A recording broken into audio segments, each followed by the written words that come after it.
from the blackest corners of your mind, they call, pulling you deep into shadow, twisting your senses, keeping you from sleep. It's time to face your darkest fears. This is Tales to Terrify.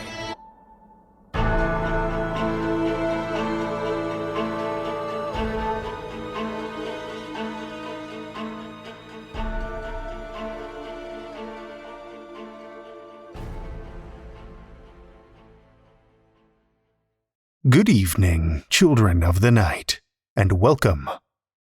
We have one longer tale in store for you this evening, about an old stone hut, an ancient presence, and the young woman who inherits them both. Our tale tonight comes to us from F.W. Weatherstone. F.W. Weatherstone is a queer Scottish writer with a background in film, and has previously won prizes for screenwriting from the Independent Horror Movie Awards and New York Screenwriting Awards. You cannot find them online, only in the rearview mirror of the burned-out car that you pass on your commute, the one left to rot on the embankment, with the rat's nest in the engine block and the handprints pressed into the charred paintwork.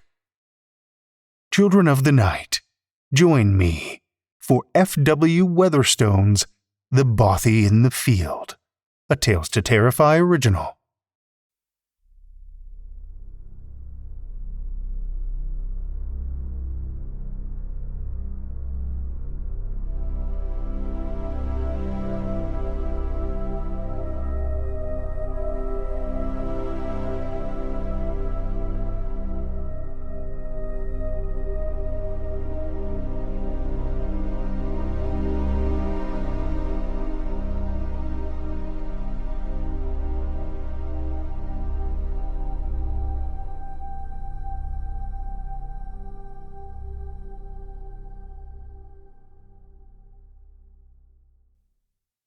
The Bothy in the field is no longer empty. You stare out from the upstairs window of your cottage, looking across the stalks of the tall reed grass that dots your croft in erratic patches, as the high winds make them sway under the waxing moonlight, reverent worshippers in the rapture of sacred dance. The soft glow from above catches upon the white coats of the sheep, huddled at the near corner of the pasture, as far as they can get from the little stone outbuilding atop the hill. The Bothy is in silhouette, the moon hanging behind it like a great pale eye, the dark stone structure, its pitch-black pupil, staring back into you. Of more concern to you are the eyes of the flock. They too catch the light, a shoal of iridescent mote floating in the dark, expectantly waiting for you to emerge and come to their aid. You hear scattered plaintive bleats. Your brow furrows. The lambing draws nearer by the day, with half of the ewes ready to birth in the next week or so. They are resilient creatures, but sensitive to stress. They need calm and rest, not this. It takes a practiced eye to spot the signs. The odd behaviour of the sheep is an obvious one, but they can be unusual at the best of times. You've learned never to ascribe to trouble what can be explained away by their idiosyncrasies. Once, a good few summers ago, one of the younger sheep had developed a passion for rolling down a mound, only to trot back up to the top and roll again over and over. You smile at the memory. That was one of your first years running the croft by yourself. The first year your grandmother had been too frail to work. A year of crimson, wind-chafed cheeks, blistered fingers, and more late-night drams than you'd care to admit. You've come so far.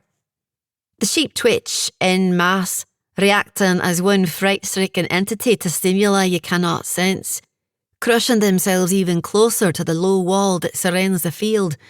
Your smile fades. There are more signs apparent than just the animals. The Bothy stands straighter under the moonlight, its dry stone walls not sagging as they normally do, as if the building is pulling itself up to greet the moon, a slumbering beast slowly stretching out as it wakes from hibernation, bleary-eyed and ravenous.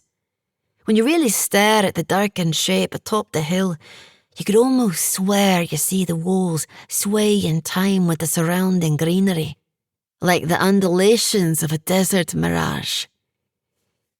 You remember your grandmother walking you up to those walls for the first time, your stubby legs clothed in thick waterproofs and capped with wellies that were sizes too large, stumbling on every divot and hummock, fighting against the treacherous ground that she took in stride. You walk the fields long enough and you'll get Saturday hooves like mine, she'd said, causing you to glance nervously down at her boots, a weather-beaten yellow pair, the rubber faded and cracked in places, with old iron studs on the soles and waxed fabric gaiters stitched into their rims, both modifications she had made herself. You had wondered if she really did have hooves inside them. How else would a lady of her old age still move like she did?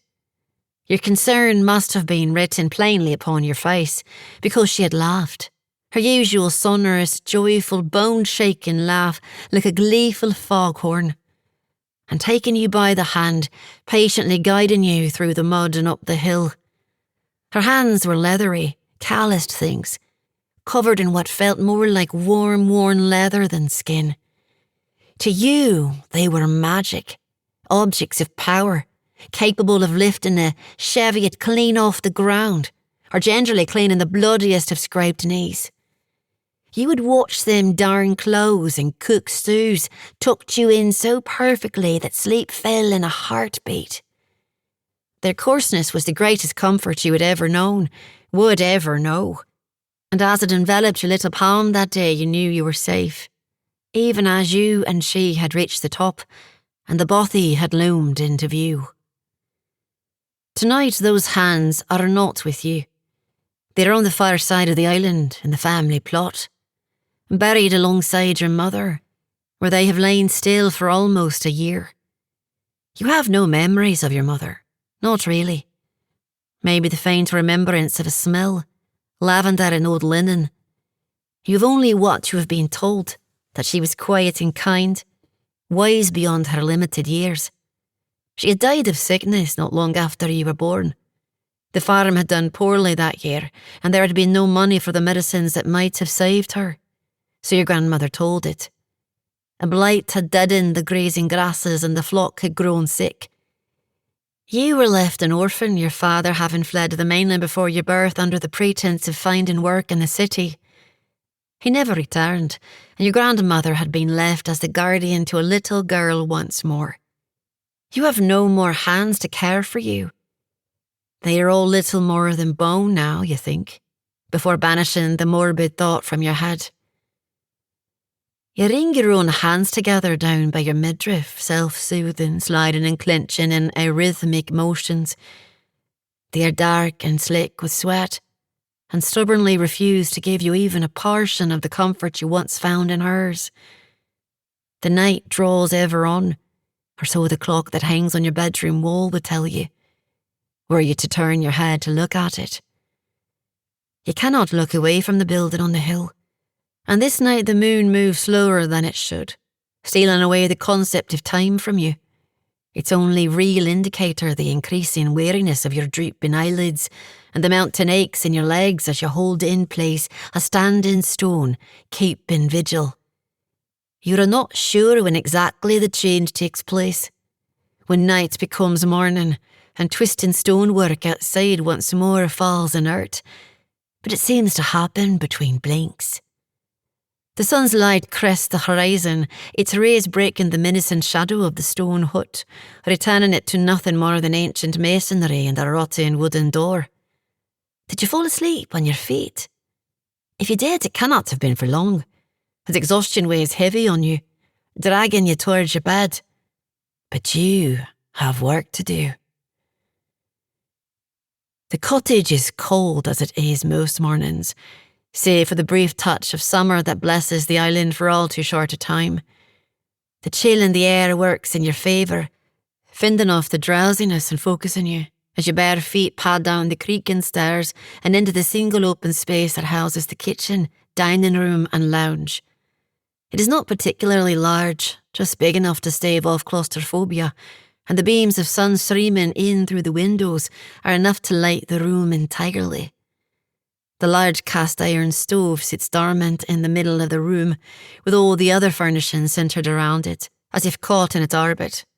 On either side of it are the scuttle of peat and rack of tools, one slot empty where a poker has been missing for as long as you can recall, sitting proudly like sentries, gleaming in the light. Your grandmother always kept the fire and its fare clean, one of her many sources of pride. A tradition you have kept up in unintentional tribute. The scuttle is almost empty, and you know the bin outside is just about depleted as well. One more thing to do. You perform your ablutions in dress, wrapping yourself in several dense layers, covered with a ratty knitted jumper. The wool dyed sky blue, and the cuffs and frayed tatters from generations of wear.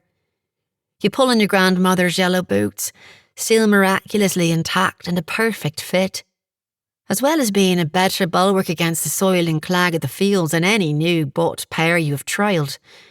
Stalwart and trustworthy. Their studs clack against the boards of the cottage as you wander out into the day, echoing a little in the quiet.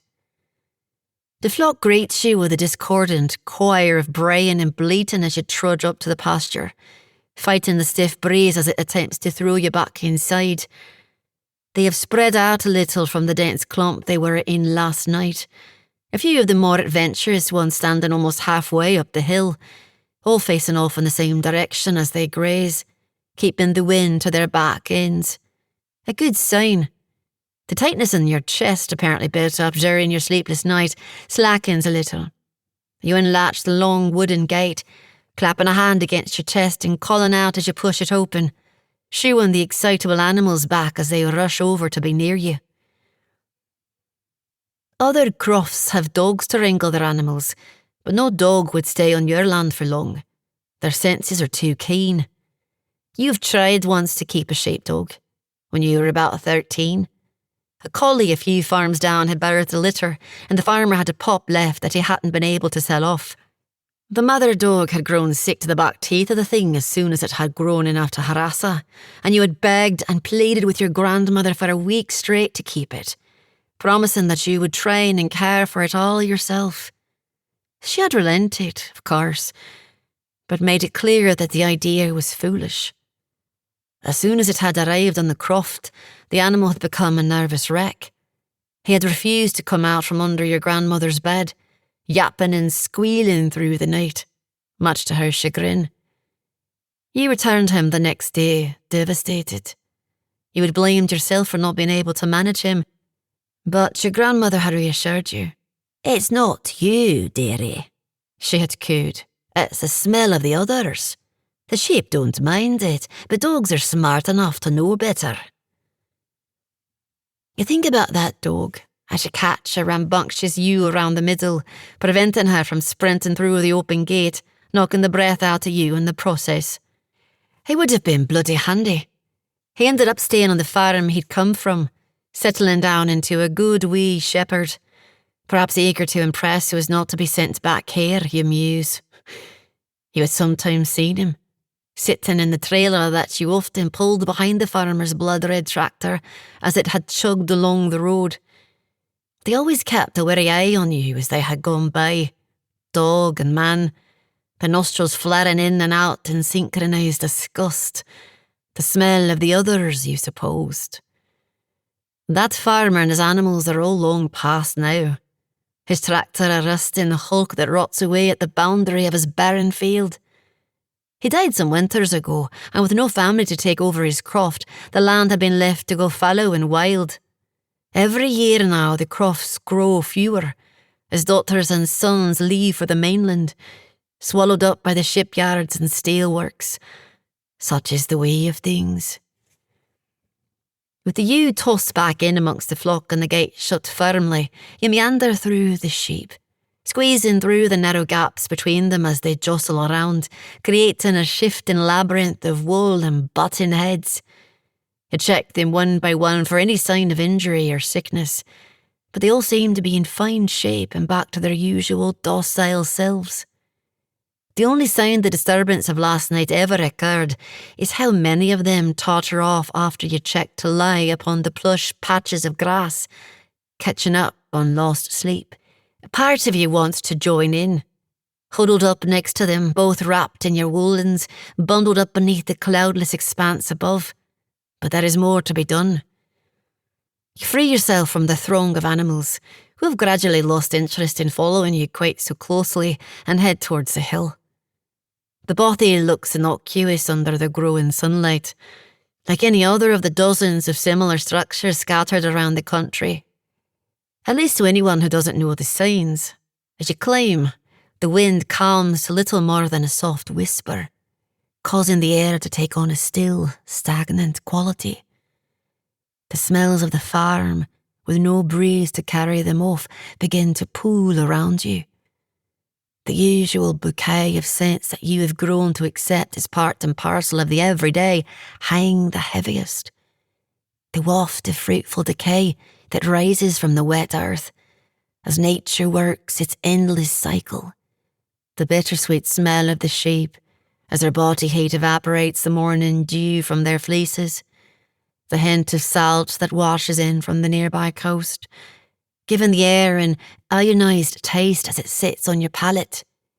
Under those lies something else. Something wrong, hidden under the mundane aromas like a burrowing thing, writhing and alien. It worsens with every reluctant step you take up the hill, billowing down invisibly from the little building at its crest. You stop, resting your icy hands upon your thighs for balance. You want to turn around, to head back down to your cosy little cottage and light the fire to ignore the growing stench and what it means.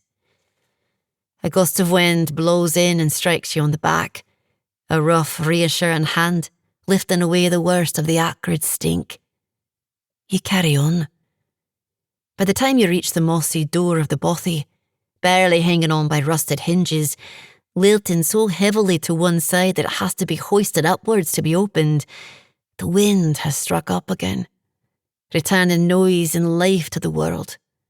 You take a breath, sampling the fouled air as you recite the steps of what comes next in your head, casting your memory back once more. She had released your hand once the dark, rain-soaked stones of the building were within her reach, placing both her palms upon the crude masonry and rolling her eyes up and to the side, squinting slightly, feeling for something. She'd stared with an equal mix of awe and consternation. The process felt serious, and you felt very small. You turned your head back towards the cottage, which had felt as if it were miles and miles away, a distant pinprick on an interminably far horizon. There had been a figure in the window, waif-like and feminine, barely there, almost as transparent as the glass pane itself, only visible in the few places where it reflected the space around it. Then your grandmother had coughed, the false, pointed clearing of the throat that she had used when your attention was demanded, and you had spun back around to face her. The figure in the window wiped from your childish mind all at once. "Follow me closely now," she had said, her voice slow and measured, lacking a degree of warmth it usually contained. Not cold, but somehow severe. You had done so dutifully, your little hand gloved in a knitted mitten, clinging to the hem of the forest green raincoat that draped down to her calves. The two of you slowly meandered around the Bothy in an odd, circuitous path, often doubling back on yourselves.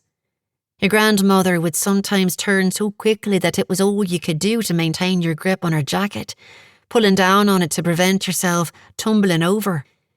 If this disturbed a process, she had made no indication of it, her hands never leaving the coarse rock, fingers deftly tracing along the crevices between each craggy stone. This went on for some time, long enough for your own digits to numb, even through the fabric of your gloves, and you had made several circles around the Bothy by the end. Twice you asked what she was doing, and twice she did not answer, thoroughly enraptured by her task. Then, seemingly at random, she had broken from her trance, smiling down at you. "Looks like the wee beast is still here," she had said, with a twinkle revitalising her sunken eyes.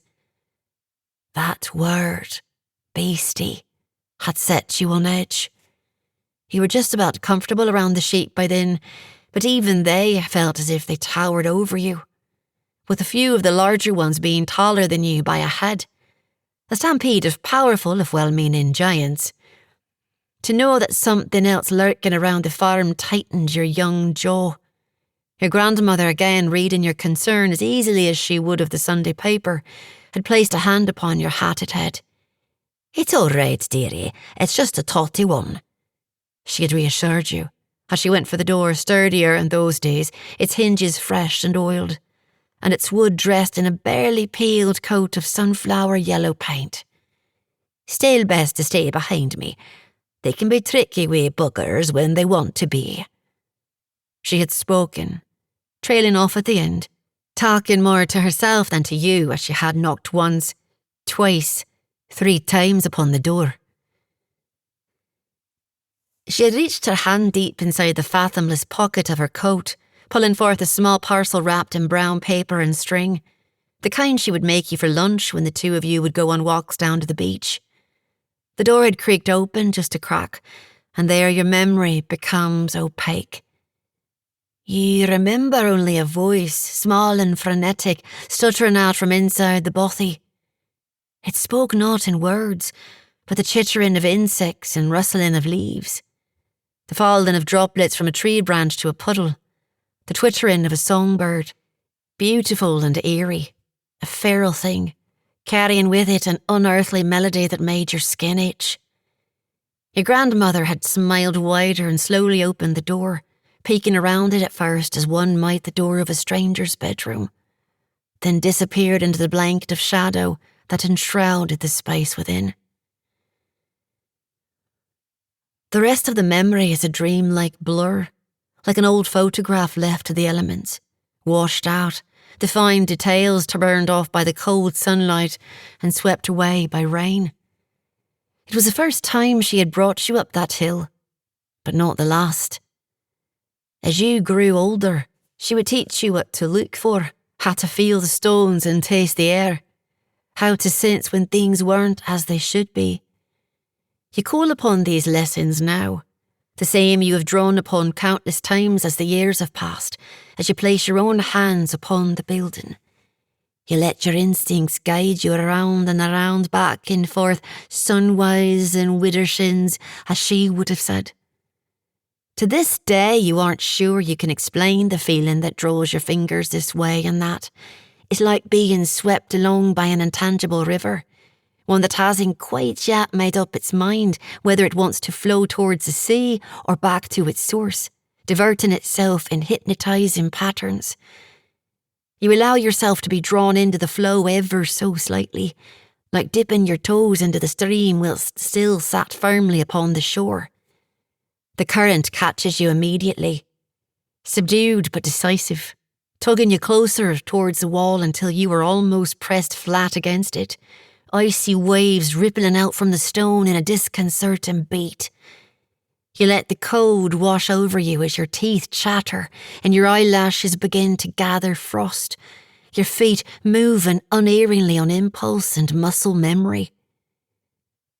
Something begins to build up in your mind's eye, a torrent of received emotion, leaking out from the seams between the Bothy stonework, leaking out from whatever dwells within. The thrum of endless ocean leagues above, the deafening chimes of chains against chains against chains, the tortured whinnying of some woe-begotten creature, thrashing and writhing and suffering, shrieking that cuts above it all, extolling a misery so complete that it is without equal. Your eyes snap into focus and your head jerks backwards as if pulled by the hair. Your body is fully crushed against the jagged stone. It digs into your cheek, gashing it open against a crooked edge as if it were a blade. The air is squeezed from your lungs as the force upon you drags with ever-increasing strength. You feel your bones creak and your body start to buckle as the chthonic pressure of the ocean constricts you. In this brief glimmer of consciousness, your head momentarily above the dark tide, you are being pulled below. You hear the frantic noises of the flock, then your eyes roll back once more. Malice that burns with a freezing, lightless flame, searing and ravenous, the creaking and snapping of metal links, a cry of malignant victory that rattles all it touches, a bottomless hunger for meat and cruelty, quivering maws, gargantuan and bottomless, lined with rows upon rows of endless, eager teeth, squared and blunt, and drawing around you.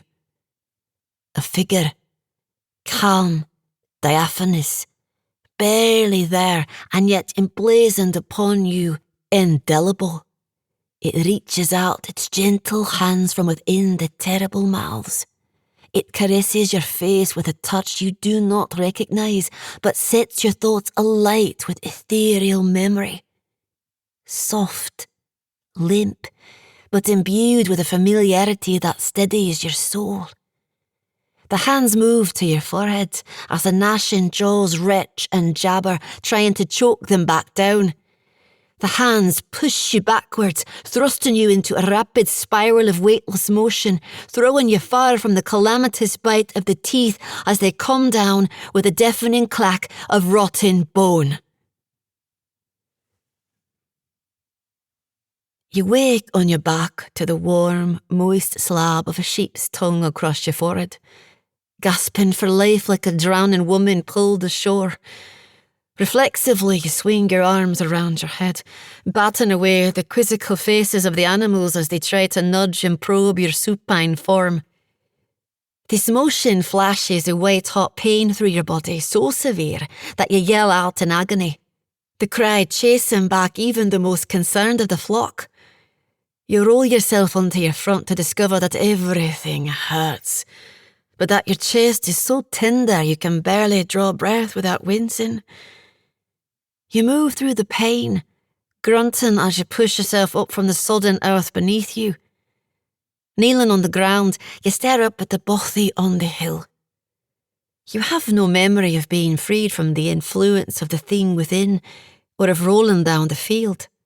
The gap in your recollection is filled only with the feeling of grinding teeth collapsing in around you, and soft, spectral hands. Each lungful of air tastes raw and bloody, filtered through the wounded matter of your damaged tissue, colouring the smell of the world with viscous crimson.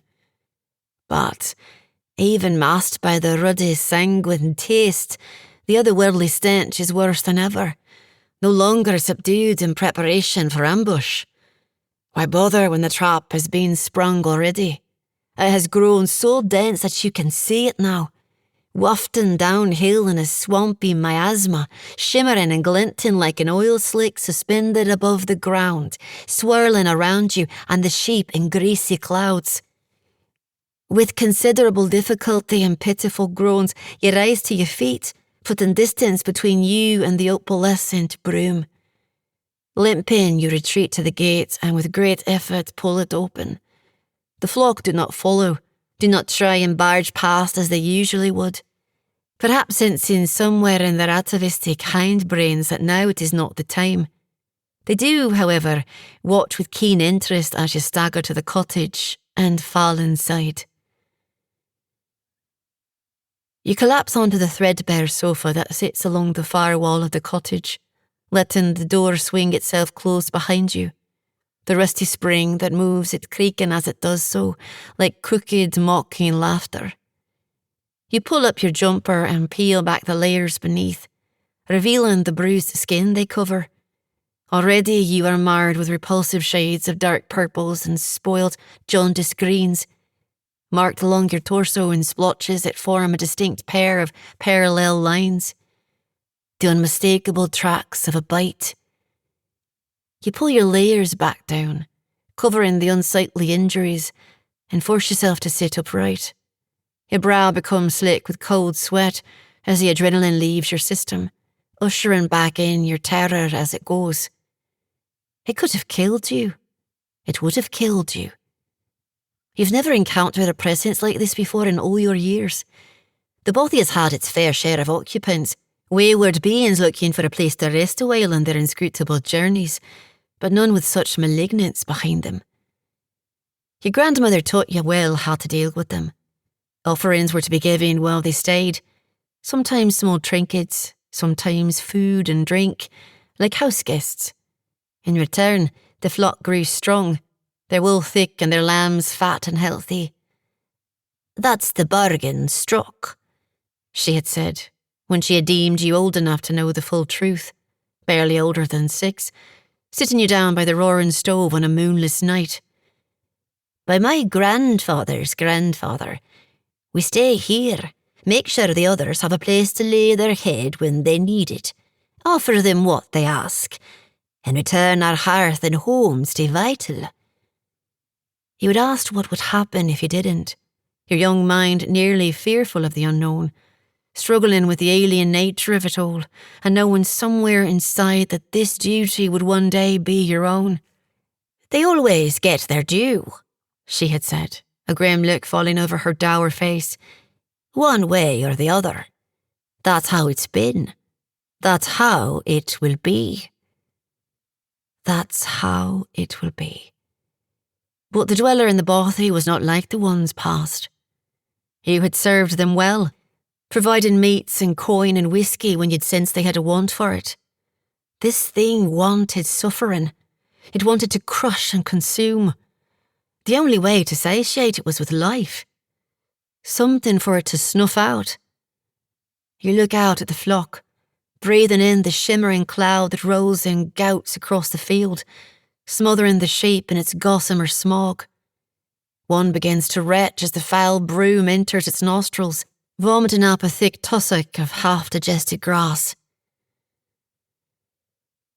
The rope and stake had taken some time to find, buried among the oddment that filled the little shed that sits out by the paddock, but not nearly as long as you had stood by the fence and agonised over your choice.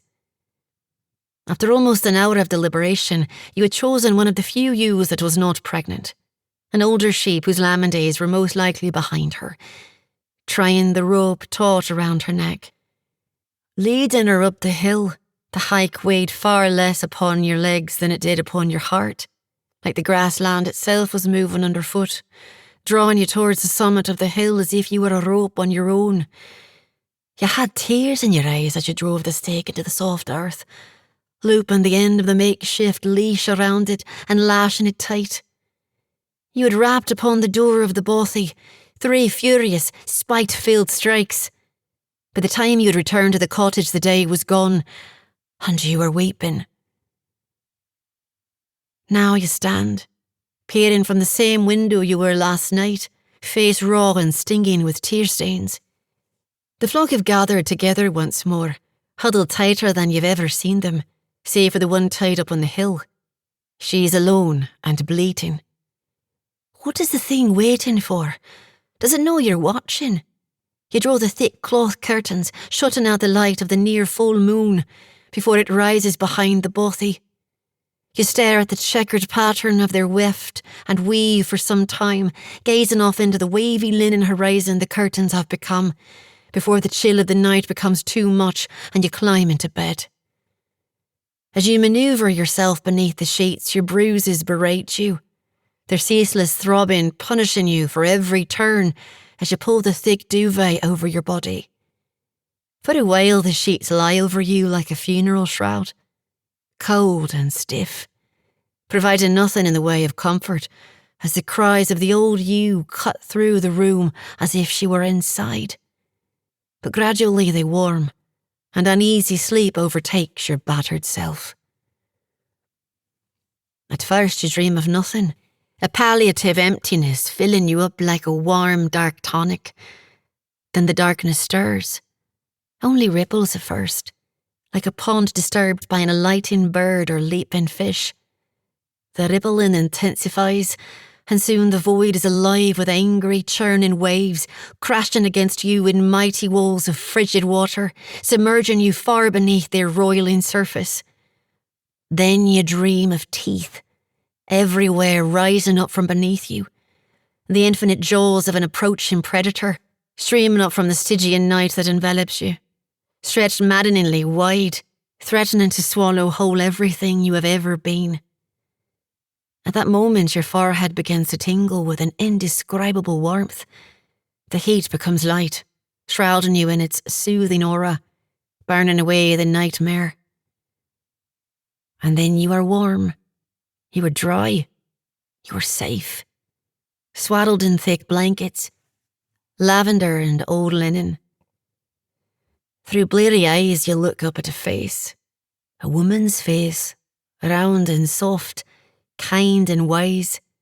Her eyes are sunken and ringed with exhaustion, but her smile is a balm, blanching from your head all visions of teeth and dark water. She leans down and kisses you upon your forehead, and all at once your mind runs clear. Scenes sway around you like speckled sunlight on mist, flickering as they struggle to manifest.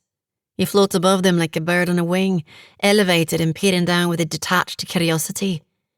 You see a grandmother laid flat on the field, bloodied and limp. Standing over her, facing away up the hill, fragile arms swung wide and screaming at the top of her lungs, is the woman, sky blue jumper purling in the wind. Your mother.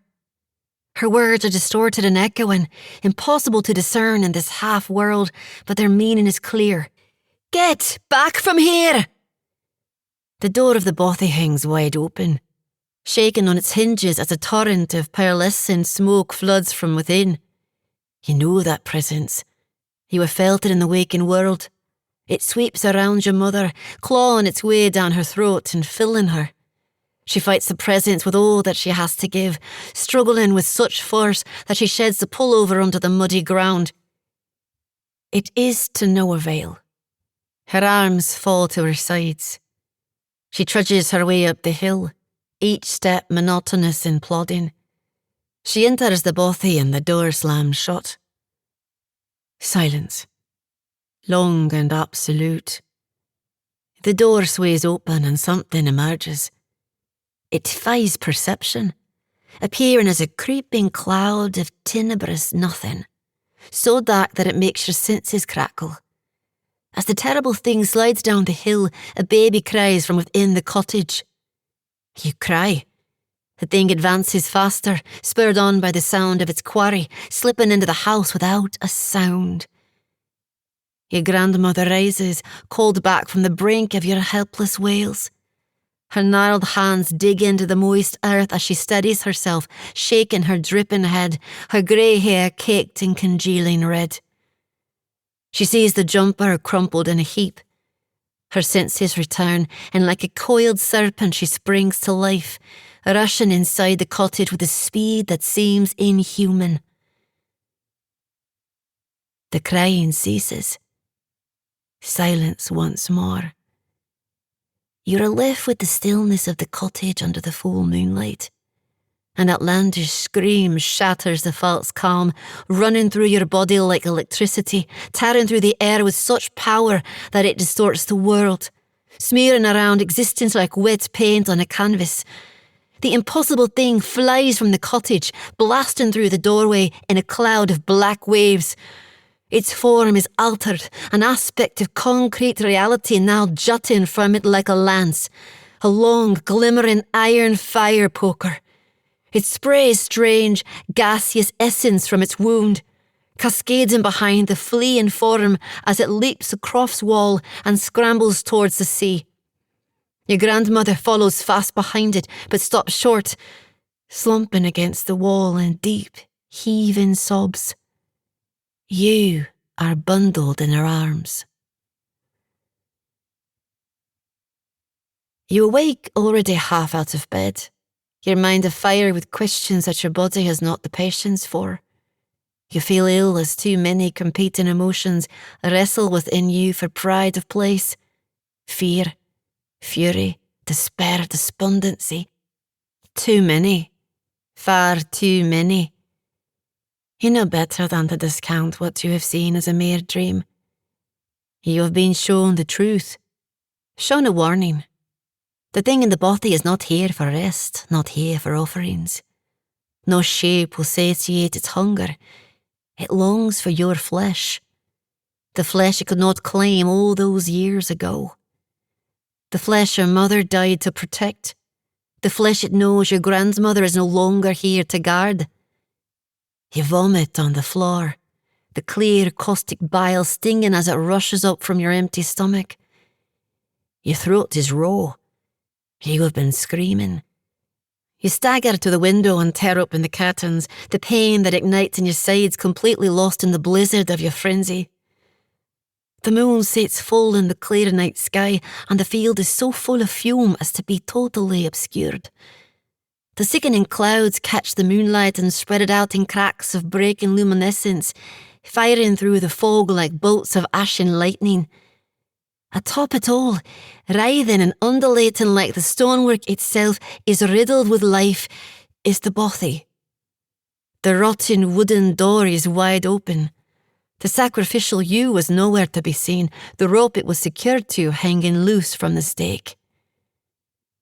In the next instant you are outside, all time before lost to the haze of your scrambled mind. You throw the cottage door so wide that the closing spring breaks in two. Somewhere in those lost moments you have half-dressed yourself, only the essentials, a weathered green raincoat and yellow studded boots, a sky-blue jumper. You belt the coat tight around you, securing what you have hidden beneath it. The air is so dense with freakish mist that you can barely find the paddock. Nevertheless, you run forwards into the crackling smog. It rushes forward to escort you, clawing at your clothing and ushering you forward with a dark glee. You know it wants you. You do not care. The smoke leads you to the gate with its beckoning tendrils. No sheep run to the noise of its creaking hinges, and as you enter the field, you see why. The vaguest outlines of the flock lie motionless where they have fallen, some close enough to be recognisable, some too deep inside the impenetrable mist to be anything more than amorphous shadows. The animals you can make out are barely wheezing through each pained breath, the smog billowing in and out of their wide, petrified mouths with every pump of their dying lungs. If you are not breathing at all, the fume before you parts, and there stands the open door of the bothy. Your hands shake as the yawning darkness before you calls your name and the sounds of crunched bones and tearing flesh. Your very soul crawls. Flashes of opalescent lightning from the cloud around you illuminate the bothy's interior in staccato bursts, mouths, teeth. You feel powerless. The raw fury that fueled you moments before all but extinguished, doused in a pouring forth of diabolic energy. You are a child again, crying in the night. You step through the doorway. You see it, hunched and disfigured at the far end of the space. It is flayed and many-limbed, its skinless gristle slick and glinting. You see the back of a horse and rider, amalgamated in a profane marriage of gory ligament and offal. The legless body of a man, its arms too long, its head too swollen and grotesque, sprouting forth from the back of its hellish steed. The four legs of the abomination are splayed wide in such a way that would shatter the limbs of any mortal mount, lowering itself over the disemboweled body of the old ewe as the creature's horse head ravenously plunges into the carcass over and over. It has spread the poor animal around, staining the floor and walls with a ghastly dripping carmine. The creature turns on the spot, its legs moving round each other in impossible twists. You stare into the faces of death. The rider wears a mangled visage of disparate features, noses and ears and so many mouths, and the horse bears a lone cyclopean eye. From this singular jaundiced orb, mounted within a wound that actively weeps pus and crusts with sores, Juts a rusty fire poker, aged and bent with time, but standing proud right where your grandmother planted it. The thing snorts at you, and the same smog that has consumed the outside pours from between its numerous jaws like a noxious river. The flow crawls up your leg and pulls your lips apart, burning your skin as it climbs your face. The horror takes a step towards you, one of its blood-stained hooves cracking the skull of the dead you beneath its weight. The teeth of the horse head collect together in anticipation, the arms of the rider stretched out, excoriated fingers jittering. You feel the hateful smog wriggle inside you and try to strip you of your thoughts. You feel it succeed. Then you feel nothing at all. Another step forward from the thing, mirrored by an uncontrollable movement of your own traitorous legs. Now the thing is close enough that you can see nothing but the oozing, sightless equine head, its blistered tongue lolling from between its incisors. It opens its maw wide. You have no reaction. Your entire self smothered by the cruel fumes that bury within you and coat your innards. You cannot feel. All you can do is watch. You watch as the rider's hands grip the sides of your head. Watch as they pull you into the mouth of the horse. Watch as that pustule-riddled tongue tastes the tears upon your cheeks. You watch as a pair of rough, strong hands drive the fire poker down through the skinned horse's skull with such force that it bursts through the roof of the mouth, coming within an inch of your face. You watch as the creature reels backwards, screaming unearthly peals of agony. You watch as a pair of soft, gentle hands thread the smog out from you, like they are spinning yarn. You reclaim yourself and lunge away from the abomination. The other lies before you now, its humanoid portion squirming, maniacal with pain. The body of the horse does not move. You throw your coat wide and draw forth the heavy iron fire hook you have hidden within, spotless and shining. You bring it down over and over and over again into the rider's bloated head, 2 sets of hands atop your own, adding strength to every strike. When you emerge, day is broken. The bulk of the sheep are dispersed around the field, quietly grazing, giving a wide berth to the few that will never wake again. Resilient animals, you think. You close your eyes and feel the sun against your back. You have broken the bargain in killing the thing in the Bothy. The lambing will be fraught, but then, did your grandmother not break it too the night your mother was taken? You are not sure. Neither are you sure why she never told you the truth. Fear that you might blame her, that she might lose you to the mainland. You will never know. She was with you, her and your mother both. That is all you need to be certain of. Maybe the favour of the others can be won again. Maybe it is not worth having. Some of the sheep cease their chewing and look up at you as you stand atop the hill, backlit by the rising dawn, as the 2 figures by your side dissipate like morning dew.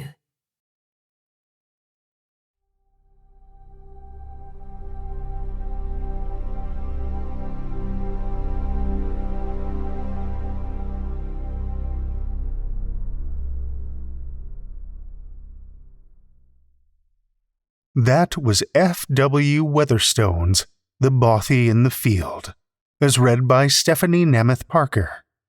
Stephanie is an actor with over 100 audiobooks to her name so far. She loves narrating horror and sci-fi and romance and, well, everything, really. Thank you, Stephanie.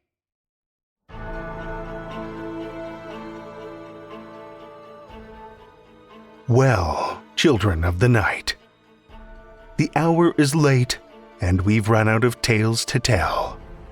For now. Tales to Terrify is made possible by the tremendous generosity of our supporters on Patreon and PayPal. Incredible fans like Lestle Baxter, Amanda Carrillo, Amanda Gottfried, and Orion D. Hegre, whose generous support keeps these lights on and flickering ominously. If you're not a supporter, head over to patreon.com/Tales to Terrify. You'll find all kinds of perks, like ad-free episodes, bonus content, and one-of-a-kind collectibles. Every dollar goes back into this show, and we appreciate your support so much. Want another way to support the show that doesn't cost you a cent? Head over to Podchaser, Spotify, or Apple Podcasts and drop us a 5-star review. You'll not only put an unnaturally wide smile on our faces, but help new listeners discover our terrifying tales too. You can show your love of the show out in the world with some Tales to Terrify merch. TalesToTerrify.com/merch will take you to our TeePublic store, where we've got a great collection of creepy custom and curated designs. Tales to Terrify is produced by Seth Williams, Meredith Morgenstern, Andrew Gibson, Crystal Hammond, Spencer Disparty, and myself, Drew Sebastini, with original theme by Nebulous Entertainment. Tales to Terrify is distributed under a Creative Commons Attribution, Non-Commercial, No Derivatives license. Join us again next week as we descend deeper into the abyss with more Tales to Terrify.